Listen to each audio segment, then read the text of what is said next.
ክርስትና፣ ኦርቶዶክስ፣ ተዋህዶ ማለት እነዚህን ትርጉሞች ነው የምናየው። እንግዲህ ክርስትና የሚለውን ስናይ በክርስቶስ ክርስቲያን ተብሎ ይጠራል። እርሱ ክርስቶስ ተብሎ እኛ ክርስቲያን እንድንባል የተሰኘንበት ቃል ነው። ኦርቶዶክስ የሚለውን ቃል ስንመለከት ደግሞ ቃሉ የጽር ሲሆን ጥምር ቃል ነው።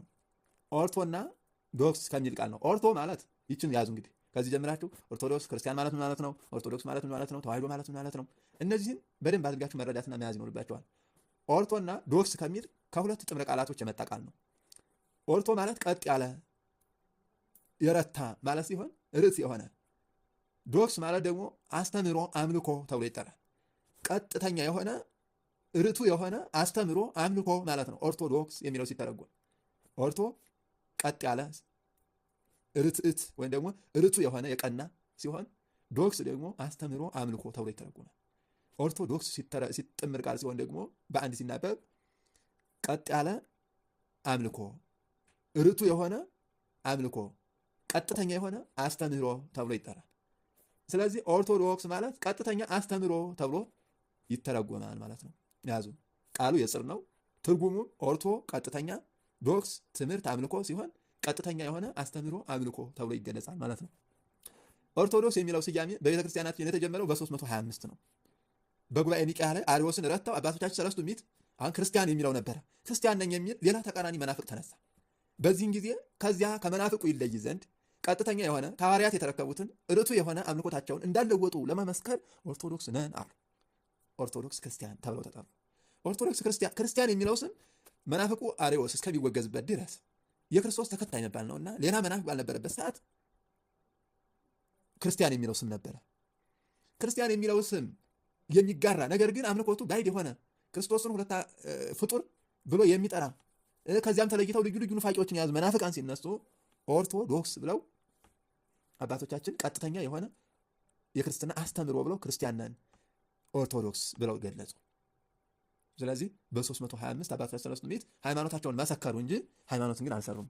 ምንድነው ያሉት? ቀጥተኛ የሆነ ከአባቶቻችን የተረከብነው እውነት ህይወት ይህ ነው ብለው ነው የመሰከሩት እንጂ የተሳሳተና ያላነበበ መናፍቅ ሰለስቱ ምዕት እኮ 318 ሊቃውንት የሰሩት ነው ብለው ሲከሱ ሰው ይገኛል።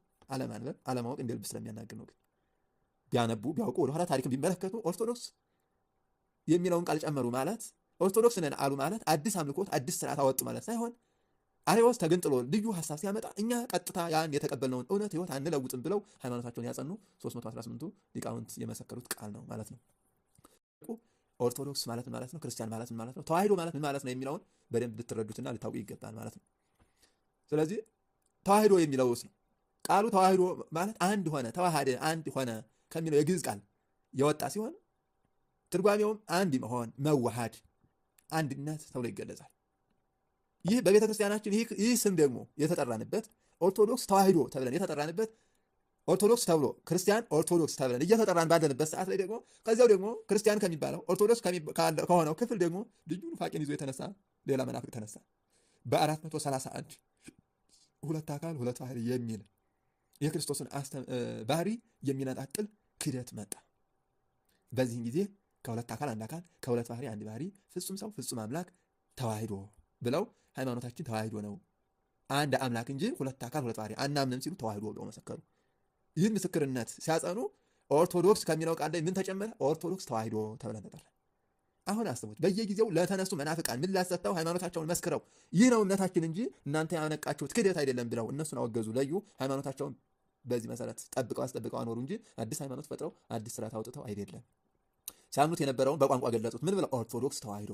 ኦርቶዶክስ የሚለውን ንስጥሮስ ሲነሳ ንስጥሮስ ክርስቶስን ፍጡር አለ፣ ዳህራዊ አለ፣ ከአብ የሚያንስ አለ።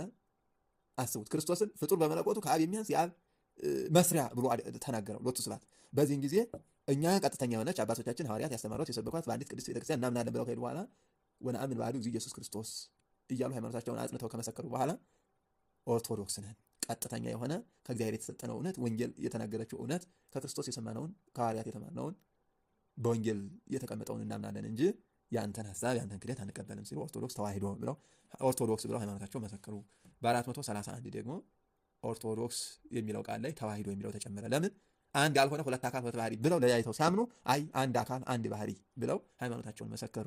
ተዋህዶ ማለት አንድ መሆን አንድነት ነውና አንድ ክርስቶስን ሁለት አካል ሁለት ባህሪ ብለው ሲገልጹ ሲጣሩ ክህደታቸውን ሲያነቁ አይ ክርስቶስና ተዋህዶ በተዋህዶ ሰው የሆነ ፍጹም አምላክ ፍጹም ሰው ፍጹም የባህሪ አምላክ እንጂ ሩቅ ብእሲ ማለትም አንዱ አካል ስጋ ብቻውን የራሱን ስራ የሚሰራ አምላክ ብቻውን የራሱን ስራ የሚሰራ መለኮት ከስጋ የተለየ ሌላ ባዕድ ስጋ ከመለኮት የተለየ ሌላ ባዕድ አይደለም። በፍጹም ተዋህዶ ያለ መጠፋፋት ሙሴ በደብረ ሲና እንዳያት እጽ ቅዱስ ቄርሎስ ይህን አምልቶ አስፍቶ እንደ ብረት እንደ እሳት እያለ ከመሰጠረ በኋላ ኦርቶዶክስ ተዋህዶ ብሎ ሃይማኖቱን አባቶቻችን በኤፌሶን ጉባኤ ላይ ተዋህዶ የሚለውን ምስጢርና ስም ተናገሩ ማለት ነው። ስለዚህ ኦርቶዶክስ ተዋህዶ ማለት ምን ማለት ነው ስትባሉ ኦርቶዶክስ ማለት ቀጥተኛ ቀጥተኛ ዶክስ አስተምሮ አምልኮ ሲሆን ቀጥተኛ አምልኮ ቀጥተኛ አስተምሮ።